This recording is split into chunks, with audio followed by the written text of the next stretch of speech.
Otis was released in 2008 and was directed by Tony Krantz.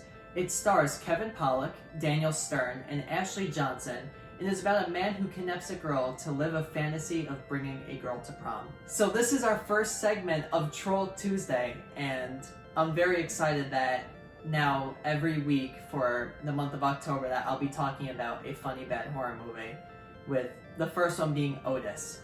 So, the first time I heard about this movie was actually when I was watching The Orphanage. Before the movie plays, they have like the trailers, and Otis was one of the trailers there, and boy did it look awful.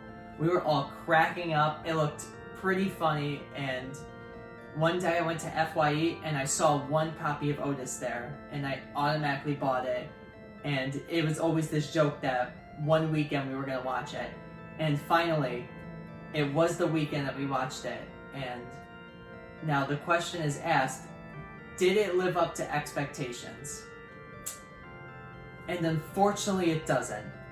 It's not that great of a horror comedy that it tries to be, and it isn't really funny bad, and you know what, let's just talk about it. So to get out of the way with like pros and stuff, there actually is a fantastic pro with this movie, which bumps up its rating as much as it does, and that pro is the soundtrack.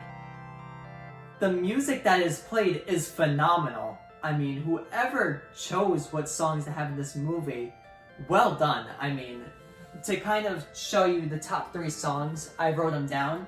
So they had Venus by Shocking Blue, which everyone knows that song. If you don't, think about the Razor commercial, then you know it.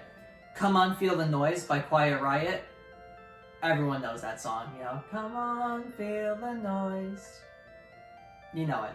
And then the last one, Don't Fear the Reaper by Blue Oyster Cult.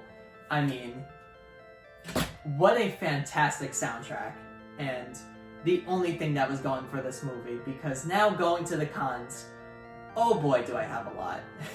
I don't even know where to begin. So I think the first con that I should say with this movie is it doesn't feel enough of anything. And by that I mean it's not really funny enough to be funny bad, or funny enough to be a horror comedy. It's not scary enough to be a horror comedy, but also it's not bad enough to be funny bad. It's in this weird middle space between the two, and it was really disappointing, I would say, is the main issue that I have with it. Because there would be moments where it's so funny, I was cracking up so much, but then it gets really uncomfortable really quickly, and just these tone switches between trying to be funny and this horror comedy to really uncomfortable serious topics, and there wasn't a good enough blend between the two so that it would just easily transition between them. It was really quick, like, oh, this scene was funny, to, oh, this got really rapey really quick. And I think that would have to be the biggest issue that I take with this movie. Some other flaws, though, the character of Reed, which is Riley, the girl who gets kidnapped, her brother, is really strange, and he's written to be strange, but he's a little bit too strange. There's like one part where they talk about why he's a weirdo, and he sells pills at school, he creates Chinese throwing stars, he records his sister getting dressed, but she's in her underwear, and he's recording her, and it wasn't even like a, oh, stepbrother thing. No, it's her actual brother recording her.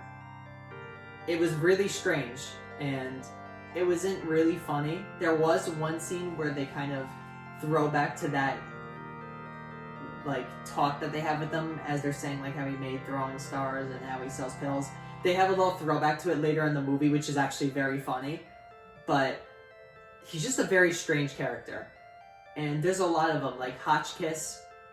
He's a very strange character. He also comes off very rapey, but he isn't supposed to be. So that was really uncomfortable.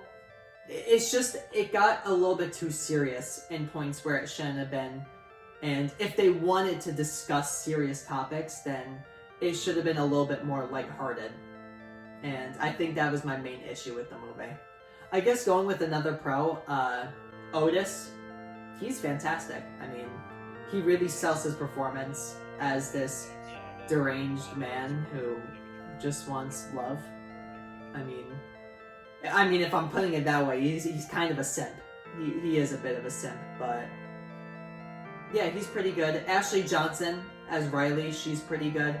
I mean, the acting isn't terrible. It felt like the dialogue wasn't the best, and that led to a lot of awkward moments in the movie, and it felt like the actors and actresses kind of knew and just tried to make the best of it, which I'll put that as a pro. I mean, it looks like they had fun, and although I didn't always have fun in this movie, most of the time, not even most of the time, probably about 75% of the movie, I was enjoying, really laughing. It was that 25% that got really uncomfortable and just got too serious too suddenly.